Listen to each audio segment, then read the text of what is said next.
अरे प्रीतम, तेरी आकांक्षा पूर्ण करने के लिए मैं समर्थ हूं।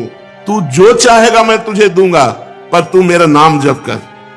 भगवान कितना प्यार करते हैं, जो हमको जिस बात को हम भूले हुए हैं उस बात को समझा रहे हैं। मैं सदैव तेरे पास रहता हूं, तू जानता नहीं है। कोई ऐसा नहीं जिसके पास भगवान ना हो, क्योंकि सर्वत्र भगवान है। तो जहां मैं हूं वहां भगवान है, सबके भगवान है तो मेरे भी भगवान है, सब समय में भगवान है। तो जिस समय में जहां हूं उस समय भी भगवान है, सबके भीतर है, हमारे भी भीतर है। हम कभी एक क्षण भी भगवान से अलग नहीं रहते, पर हम भगवान का चिंतन नहीं करते, इसलिए अनुभव नहीं होता। तूने कामिनी की चाह की स्त्री की, तो मैं तेरी स्त्री बनकर तेरे पास बैठ गया। पक्की बात, पक्की बात। जब सृष्टि नहीं थी तब केवल श्री भगवान थे, जब सृष्टि नहीं रहेगी तो केवल श्री भगवान रहेंगे। तो बीच में जो कुछ है वो सब श्री भगवान ही बने हुए हैं। वेद कहता है एकोहम बहुश्यामः, मैं एक बहुत रूपों में हो जाऊं, ऐसा परमात्मा ने संकल्प किया। तो वही परमात्मा स्त्री बन गया, पुरुष बन गया, जड़ बन गया, चैतन्य बन गया, अच्छा बन गया, बुरा बन गया। भगवान कह रहे हैं अय प्रीतम, अय प्यारे, तूने कामना की स्त्री की तो मैं स्त्री बन गया।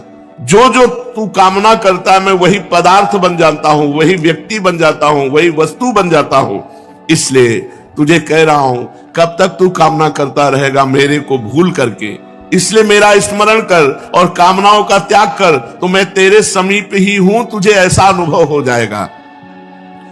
जिस देह से तू ममता करता है, इस ढांचे से, पांच भौतिक शरीर से, तू देह नहीं है।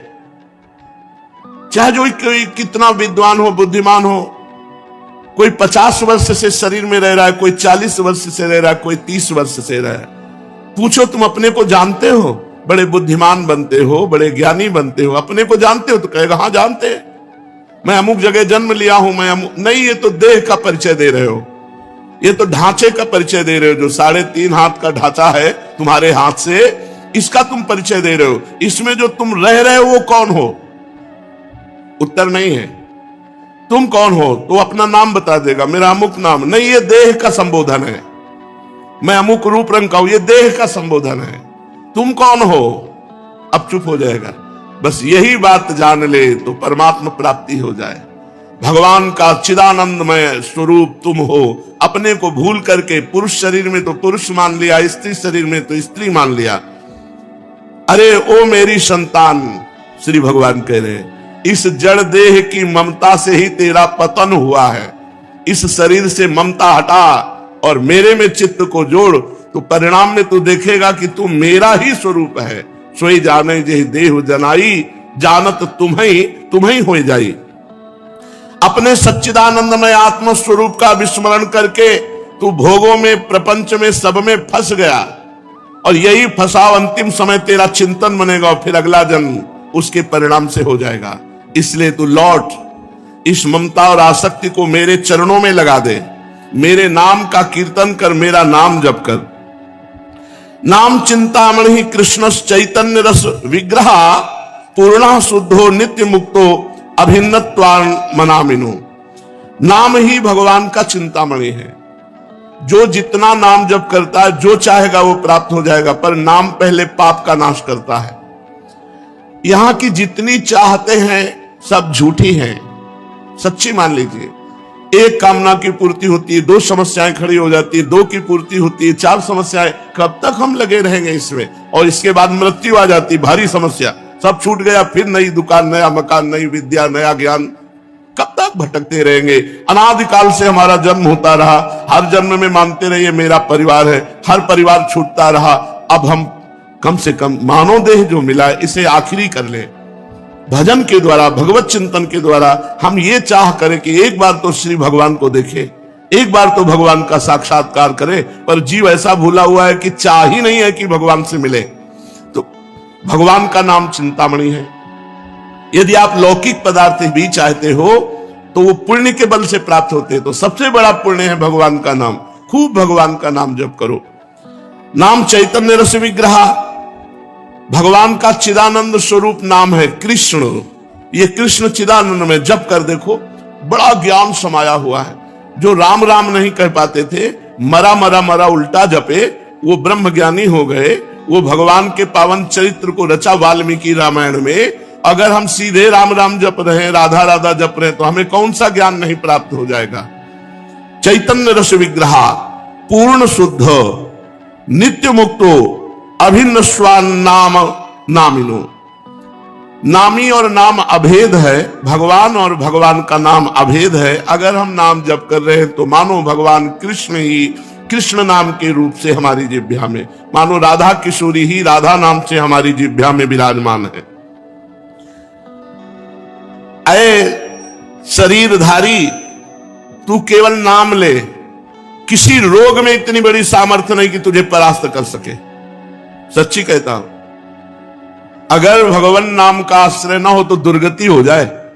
ये नाम की महिमा से तुम्हें कह रहे, कोई भी बड़े से बड़ा रोग उसे परास्त नहीं कर सकता जो भगवान का नाम जप कर रहा है, जो भगवान की भक्ति से युक्त है, जो भगवान के आश्रय से।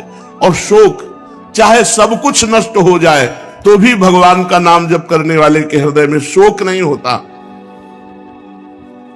दुख ज्वाला, हमने देखा कि जब हमें अधिक पीड़ा होती तो किशोरी जो हमें अधिक सुख देती है, इतना आनंद अंदर से दे देती है कि बाहर शरीर का दुख हमें पीड़ा नहीं पहुंचा पाता।